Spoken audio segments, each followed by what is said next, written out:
నమస్కారం అండి. అందరికీ welcome to my YouTube channel Shri Manju spiritual. మనము ప్రతిరోజు లలితా సహస్రనామాలకు ఒక్కొక్కరు చెప్పిన ప్రతిపదార్థాలు తెలుసుకుంటున్నాం కదా. శ్రీమాత్రే నమః. ఈరోజు 252 ప్రతిపదార్థం తెలుసుకుందాము. పరమానంద ప్రతిపదార్థం పద విభజన. పరమ ఆనంద, పరమానంద సర్వోత్కృష్టమైన ఆనందము స్వరూపంగా గలది. యావై భూమో సస్సుఖమితి, ఏది అనంతమో అది సుఖము. పరమః ఉత్కృష్ట ఆనందో హ్యస్సః స్వరూపం సహ. ఉత్కృష్టమైన ఆనందము స్వరూపముగా గలది. నిరాతిశయ సుఖ స్వరూపం గలది. అంతులేని ఆనందమే స్వరూపంగా గలది. ఆనందమే మీమాంసలో చెప్పబడిన మనుష్య ఆనందము మొదలైనవన్నీ క్షణికమైనవి. పరమానందము తురీయము. పరమ పురుష స్థితి తైత్తిరీయాదులందు సర్వానందపేక్ష అని చెప్పబడింది. బ్రహ్మానందము ఆధిక్యమని చెప్పబడుట వలన అది పరమానందము. ఆనందమే బ్రహ్మరూపము. పరమేశ్వరి నిరాతిశయ బ్రహ్మానంద రూపిణి. ఆనందము 2 రకాలు. 1 ఈహము, 2 పరము. ఈహములో ఉండే ఆనందము అశాశ్వతము, అనినిత్యము. అది అనుభవించినంత వరకే ఉంటుంది, ఆ తర్వాత దుఃఖానికి దారితీస్తుంది. పరమానందము ఒక్కటే శాశ్వతమైన ఆనందము, అదే బ్రహ్మానందము. ఈ ఆనందము శ్రోత్రియుడు, సదాచార సంపన్నుడు, నిష్కాముడు అయిన బ్రహ్మవేత్తయే అనుభవించదగినది. ఈ 3 గుణాలు లేనివాడికి ఆనందము లభించదు. ఈ లోకంలోని సంపద అంతా యువకుడు, సదాచార సంపన్నుడు, వేదాధ్యాయి, బలమైన వాడు అనుభవించడానికే ఉన్నది. దీనిని అనుభవించడం వల్ల కలిగే ఆనందము మనుష్య ఆనందము. మనుష్య ఆనందానికి 100 రెట్లు మనుష్య గంధర్వానందము. మానవులై ఉండి పుణ్యకర్మల చేత గంధర్వతత్వం పొందిన వారిని మనుష్య గంధర్వులు అంటారు. పైదానికి 100 రెట్లు దేవగంధర్వ ఆనందము. సృష్టికాలంలో దేవలోకంలో గంధర్వులుగా పుట్టినవారు దేవగంధర్వులు.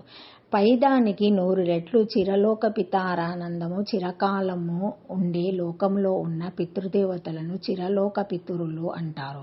పైదానికి 100 రెట్లు అజానన దేవానందము. దేవలోకానికి పైన ఈ లోకంలో ఉన్నది. పైదానికి 100 రెట్లు కర్మదేవానందము. వైదిక కర్మలు చేసిన వారు కర్మదేవతలు. పైదానికి 100 రెట్లు దేవానందము. యజ్ఞంలో ఆవిర్భాగం తీసుకునే 33 మంది దేవతలు వీళ్ళు.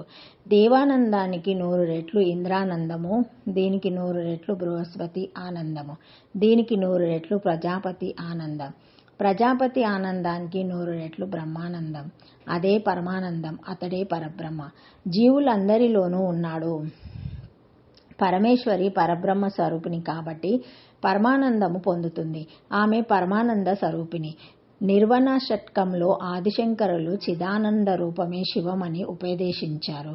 శివం అంటే మంగళకరము, మంగళకరమైన చిదానంద స్వరూపము. 6వ శ్లోకంలో అహం నిర్వికల్పః నిరాకర రూప విభుర్వశస్స సర్వత్రా సర్వేంద్రియాణం సదామే సమత్వం నా ముక్తిః నా బంధః చిదానంద రూప శివోం శివోం అన్నారు. సంకల్ప వికల్పాలు లేనివాడను, నిరాకరుడను, సర్వత్రా వ్యాపించి ఉన్నవాడును, సర్వేంద్రియాలలో వ్యాపించి ఉన్నవాడును, సదా సమత్వం కలిగిన వాడును, శుద్ధ జ్ఞాన స్వరూపుడును, ఆనంద స్వరూపుడును, మంగళకరుడను అయిన శివుడను నేనే. నాకు ముక్తి లేదు, బంధనం లేదు, నేనే శివుడును.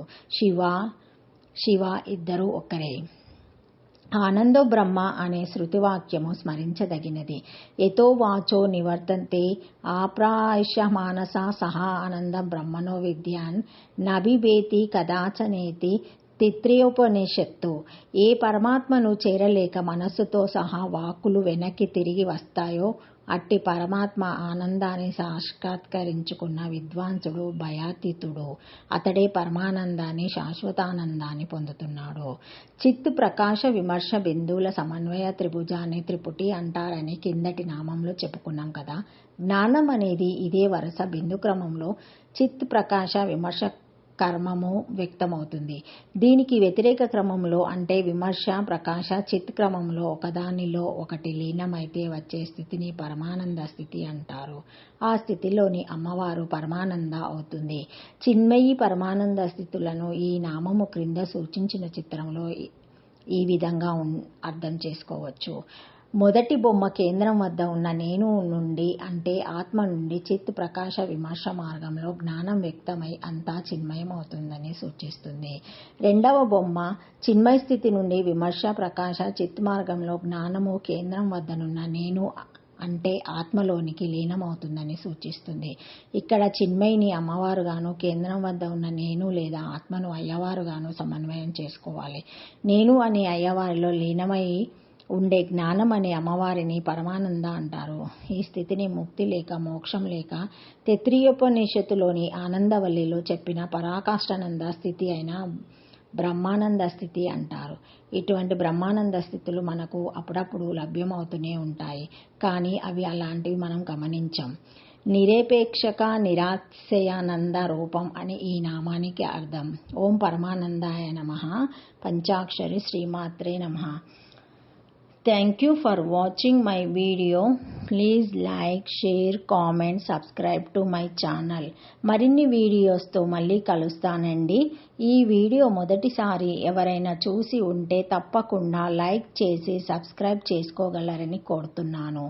ఇంకేమైనా కామెంట్స్ ఉంటే కూడా పెట్టగలరు. బెల్ అనే ఐకాన్ బటన్ ప్రెస్ చేసి సబ్స్క్రైబ్ చేసుకోగలరని కోరుతున్నాను. Thank you.